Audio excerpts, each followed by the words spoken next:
What's up everybody, I'm Seth Fowler and today I'm reviewing a sneaker that I've been looking forward to for a very long time, and that's the new Air Jordan 1 Pine Green.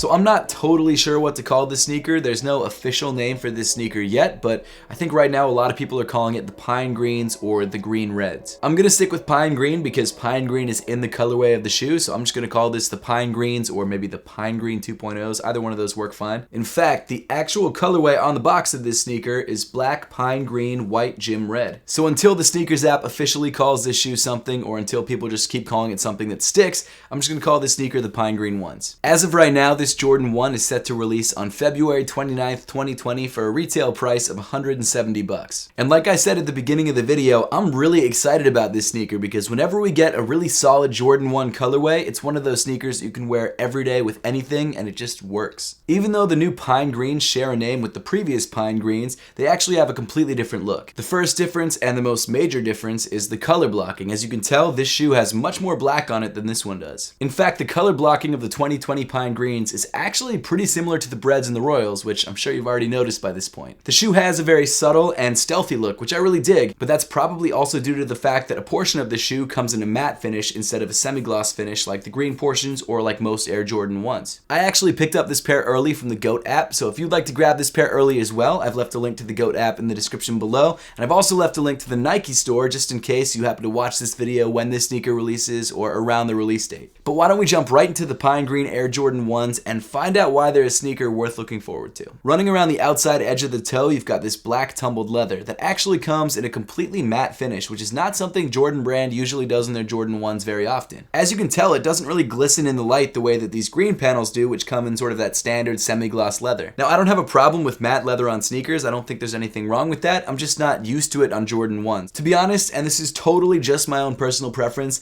I think I would have preferred if they went with standard leather on the upper of the sneaker. There's nothing wrong with the matte leather. I don't mind it. I don't think it takes away from the shoe, but I'm just so used to the semi-gloss leather, it just doesn't seem the same or doesn't seem right. In the center of the toe, you've got a pretty heavily tumbled pine green leather panel, which doesn't have the matte finish that I was just talking about and is much more close to what you're probably used to on Air Jordan 1s. Now, I do have to say that the texture that they used on this green leather definitely seems a little bit more enhanced than usual. I mean, all the textures that they use on these leathers are usually rolled on, like the tumbled leather that you're looking at probably didn't look like that when it came off of a cow. Now, I'm sure you know that on most mass manufactured sneakers, the color and the finish of the leather is all added. It's all dyed and it's all finished with some sort of like spray or something like that. But what you probably didn't know is that a lot of these textures are actually fake. They're all added after the fact. I'm even talking about the shattered backboards. That leather texture was added. So when brands decide to use a much more noticeable tumbled leather texture, it's always on purpose. The leather texture on these Pine Green 1s is much more noticeable and not as soft as you find on the Bred ones, the Royal ones, or even the Shadows for that matter. There's nothing wrong with it, it's just not as soft as you might expect. Then continuing up on the sneaker, you get to your laces, which come in the flat black variety and also come pre-started in the bottom lace holes. If you're not a fan of these black laces, Jordan Brand for some reason decided to give you red laces instead of green laces, which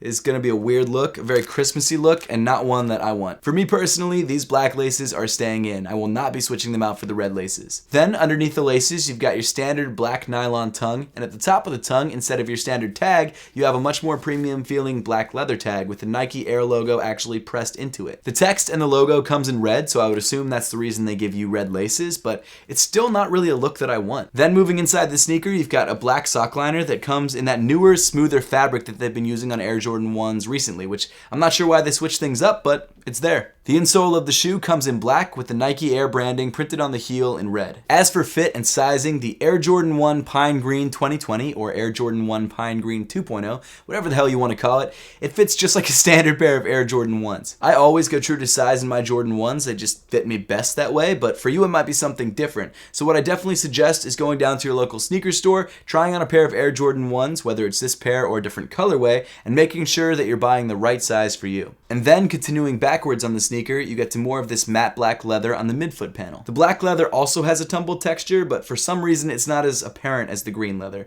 I'm not sure if maybe the black leather is a little bit softer, or maybe because it doesn't have some sort of glossy finish, it just isn't stiff enough to hold the shape.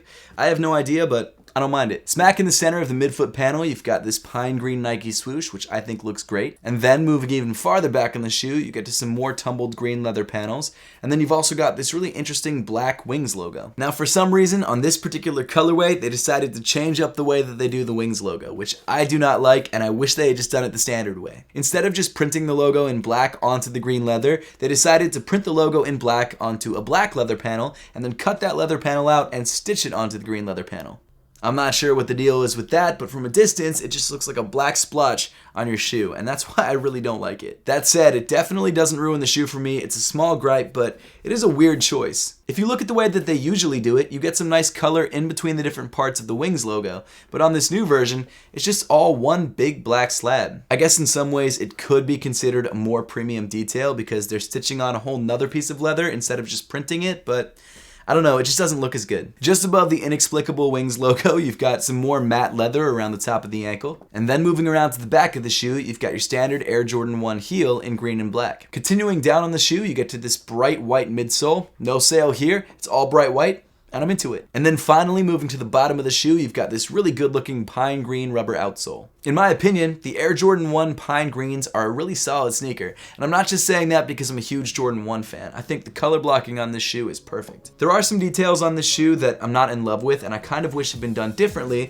but none of them are deal breakers, and I really don't mind them that much. If you're trying to grab a pair of the Air Jordan 1 Pine Greens, or the Green Reds, or whatever they end up being called, they release on February 29th for a retail price of $170. But now I would love to know your thoughts on the upcoming Air Jordan 1 Pine Green, and whether you plan to grab a pair for yourself when they finally drop. So let me know in the comment section down below. And as always, thank you so much for watching. Make sure to subscribe if you haven't yet, and I'll see you all in the next one.